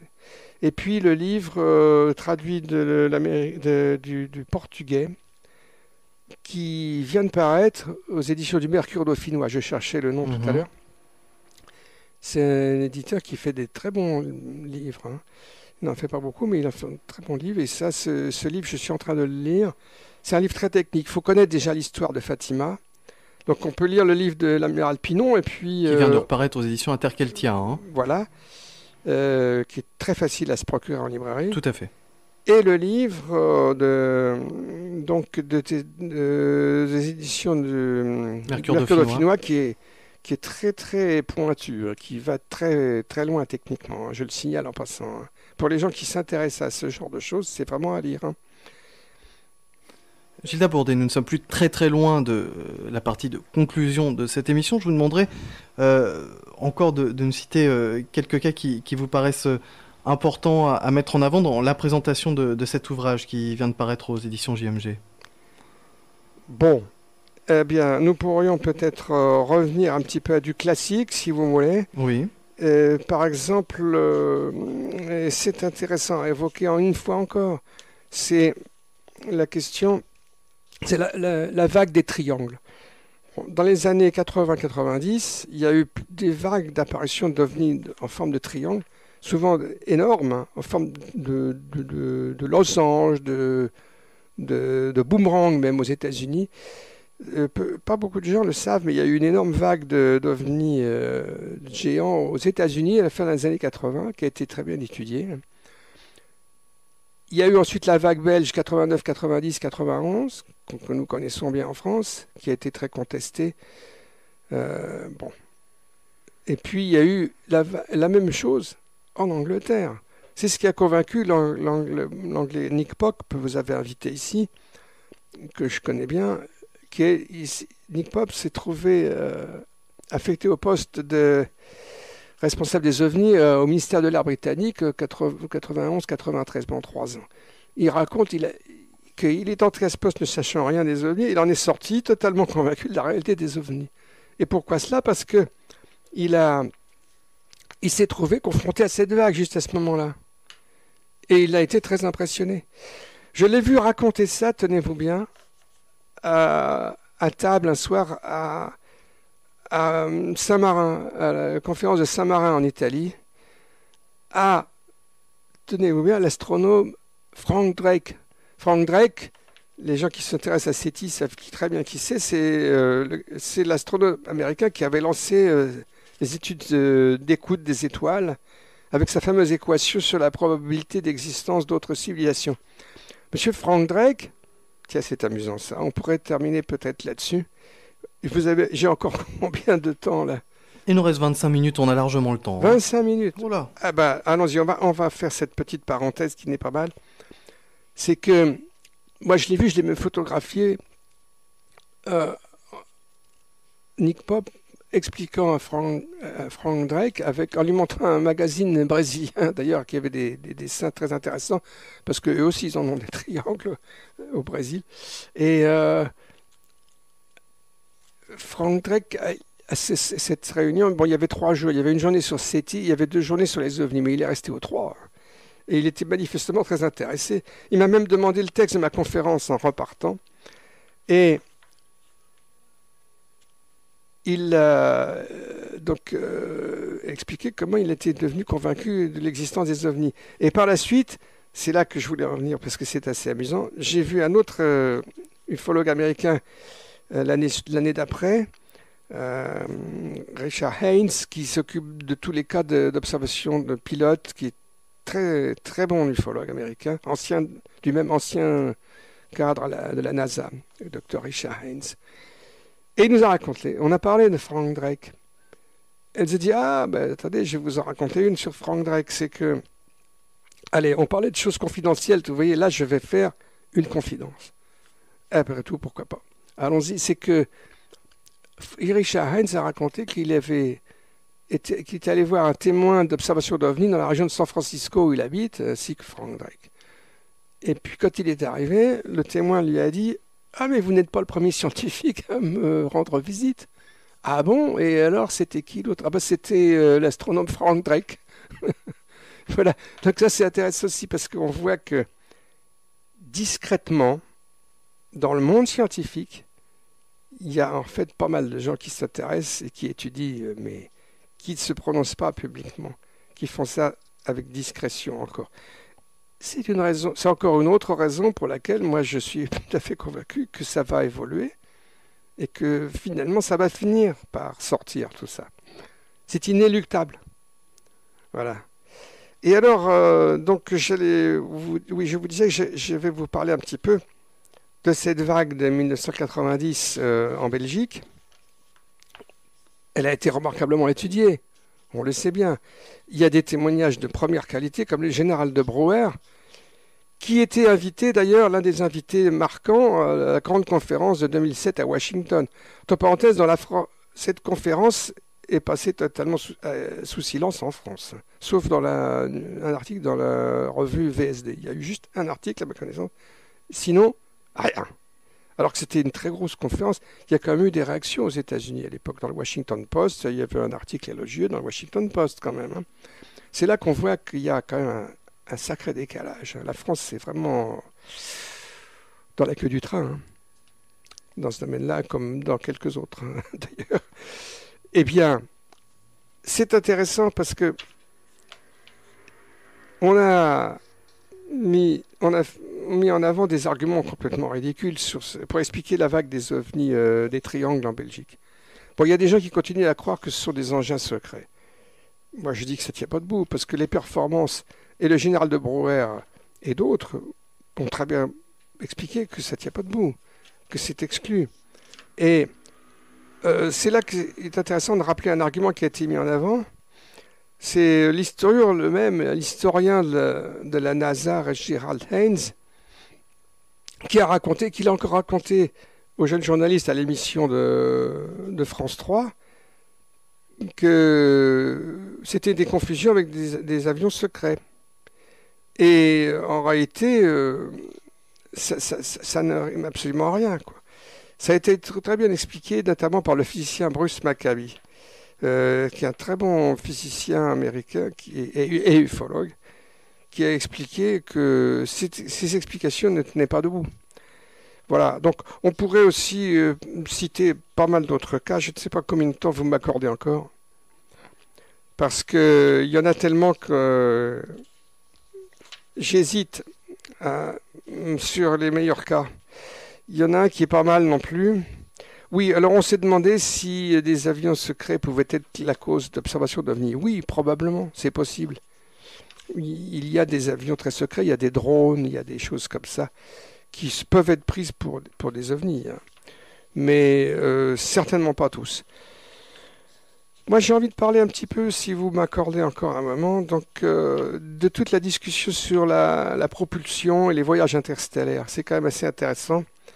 Bon, moi, je ne suis pas physicien, mais j'ai quand même lu pas mal de choses là-dessus.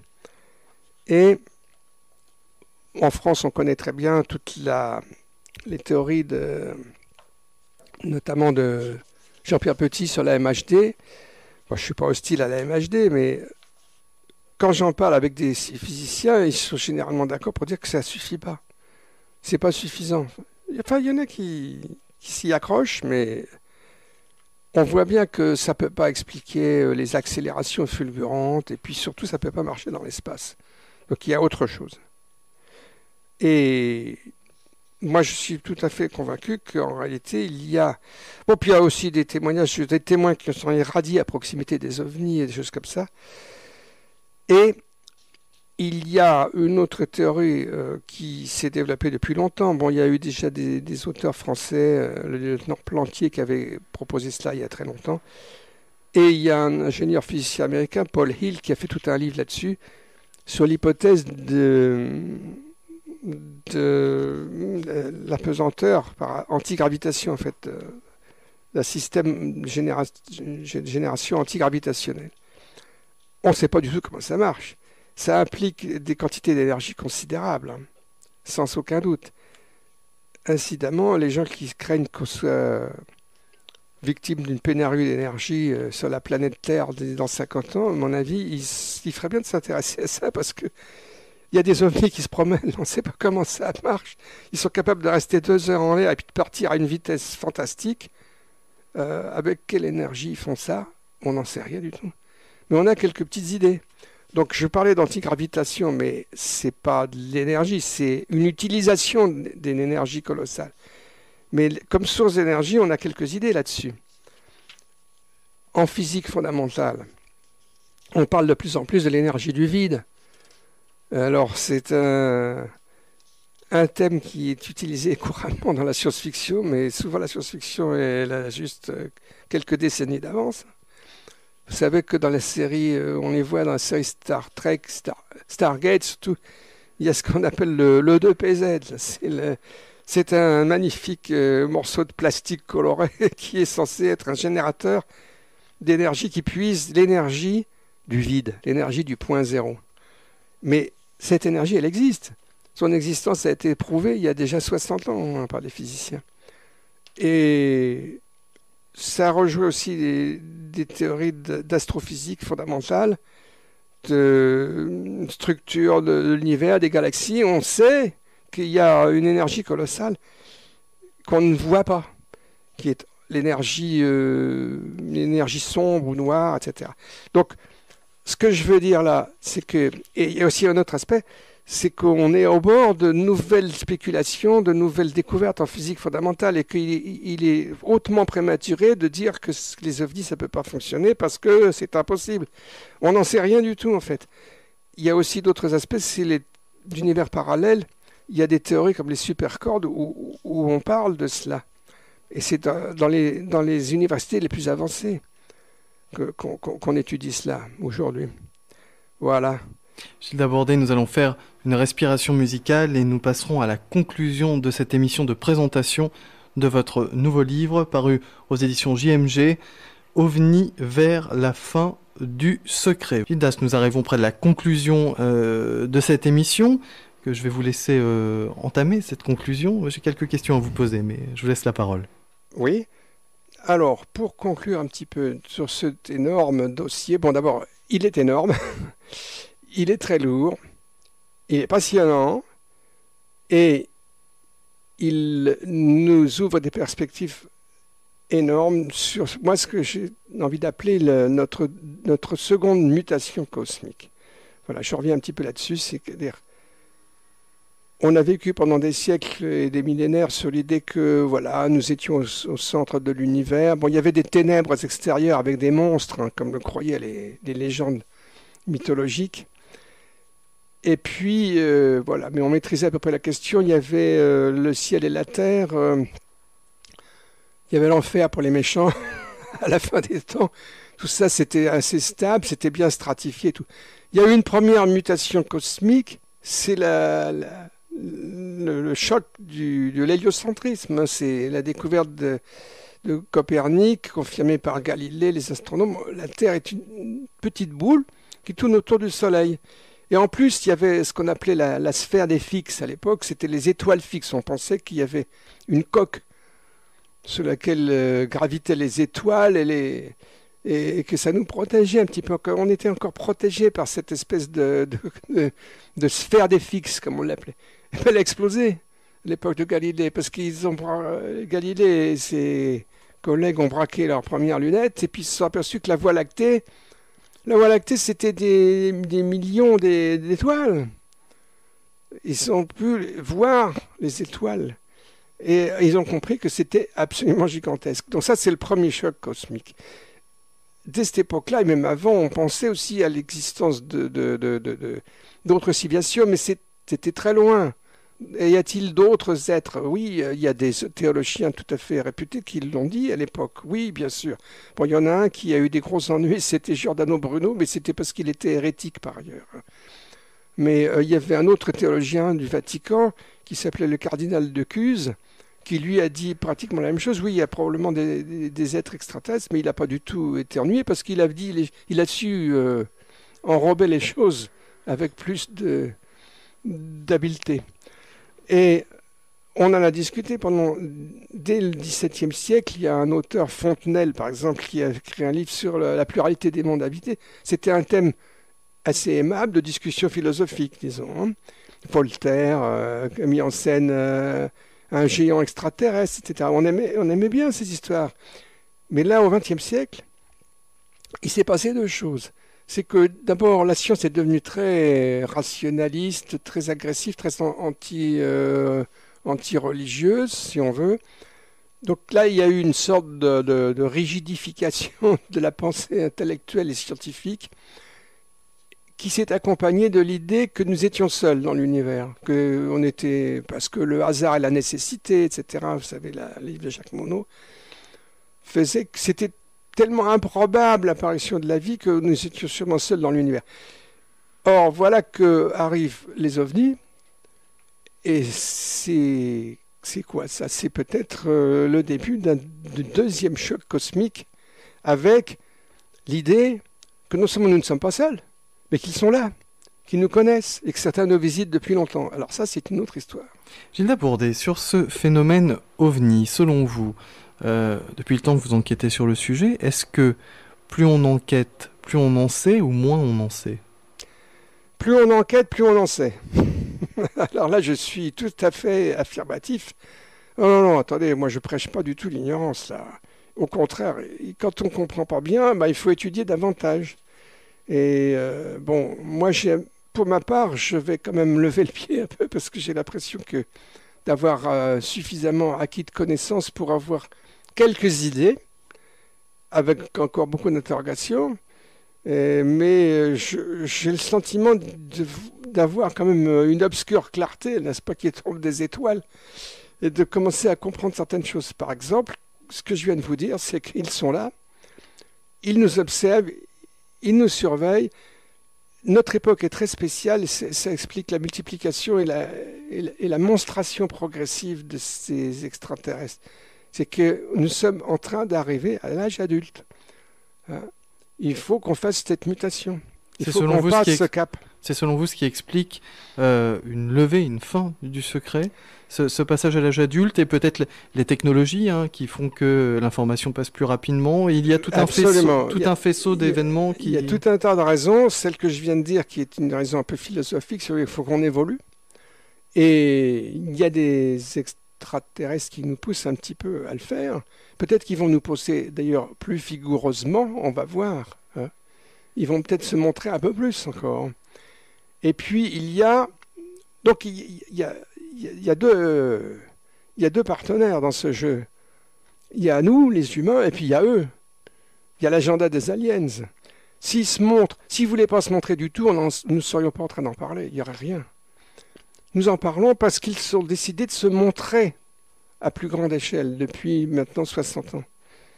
La vague de 1947, c'est flagrant. C'est une énorme, c'est une première grande opération de monstration des ovnis, en fait. Avec des problèmes. Hein. Les crashs d'ovnis, c'était peut-être pas prévu au programme, ça non plus. Mais une vraie volonté de se montrer impliquerait déjà une réalisation de cela. Il suffirait de se placer au-dessus de quelques grandes villes, ne serait-ce que pendant une heure. 5 minutes même. Si ces extraterrestres sont bien là, comme moi j'ai toutes les raisons d'en être convaincu, ils peuvent faire exploser le mur du secret en 3 minutes. Il suffit de venir placer en point fixe un ovni, place de la Concorde, et c'est fini. Hein. Ou au-dessus du bâtiment des Nations Unies, ou devant la Maison Blanche, et c'est terminé.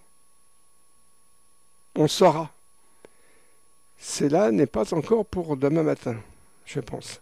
Mais le processus de sensibilisation, d'habituation, comme disent certains, il y a un programme d'acclimatation, si on emploie ce mot-là, qui semble se dérouler, mais qui n'est pas clair non plus, parce qu'il y a le ciel, c'est compliqué. Si on demande la question, si un extraterrestre vient ici et nous demande les humains sont-ils bons ou sont-ils méchants, nous serons bien embarrassés pour lui répondre, parce qu'il y a de tout. Il y a du bon et du moins bon et du pas bon du tout sur la planète Terre. Mais pourquoi en serait-il autrement ailleurs ? Il y a probablement du bon, du moins bon et du pas bon dans l'espace aussi. Il y a même des conflits éventuellement. Il y a des textes très anciens qui évoquent cela.